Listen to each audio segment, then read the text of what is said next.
सुवर्ण जयंती पालन पर प्रस्तुति बैठक अनुष्ठित।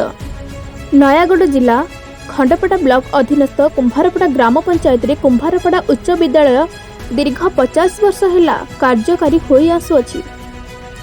दुख एवं परितापर विषय जे उक्त विद्यालय प्रति स्थानीय तथा जिला प्रशासन अवहेला हेतु एजावत विद्यालयटी जराजीर्ण अवस्था पड़ी रही। पड़ोशी ग्राम विद्यालय गुड़िकर उन्नतीकरण में सरकारी अर्थ राशि व्यवहृत हो पारुथिबा बेले उक्त कुंभारपड़ा शैक्षिक वातावरण उपर समस्त नेता मानक दृष्टि बहिर्भूत होइथिबा नै साधारण हेउछि चर्चा।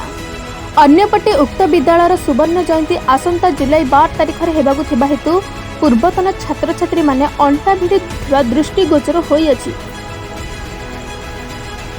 एही परिप्रेक्षी युव शिक्षाविद तथा समाजसेवी अजय कुमार सेठी अभाकत्व सुवर्ण जयंती पालन पर एक प्रस्तुति बैठक कुंभारपड़ा उच्च विद्यालय अतिरिक्त श्रेणी गृह में अनुष्ठित हो जाइए।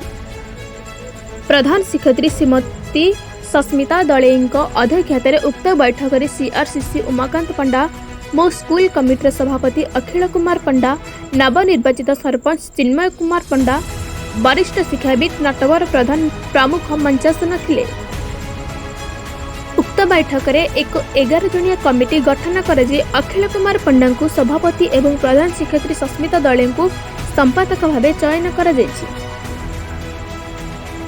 तेबे सुवर्ण जयंती पालन प्राक प्रस्तुति क्रमे 3 दिनिया कार्यक्रम में उद्घाटक भाव शिक्षा मंत्री एवं मुख्य अतिथि भाव विभिन्न विभागीय मंत्री सहित अनेक वरिष्ठ शिक्षाविद, सिने अभिनेता, विभिन्न विभागीय सरकारी अधिकारी मानक निमंत्रण कर आलोचना करा जायछि। एसहित पुरातन तथा वर्तमान छात्र छात्री द्वारा विभिन्न प्रकार सांस्कृतिक कार्यक्रम कर स्थिर कर जायछि। उक्त प्रथम अधिवेशन रे प्राय 50 रु ऊर्ध्व पूर्वतन छात्र जोग देथिबा बेले वर्चुअल रे शताधिक छात्र छात्री जोग देथिले।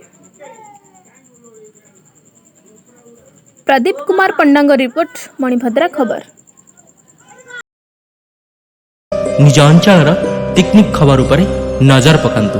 मणिभद्रा खबर, संपर्क जनतार। वंदे मातरम।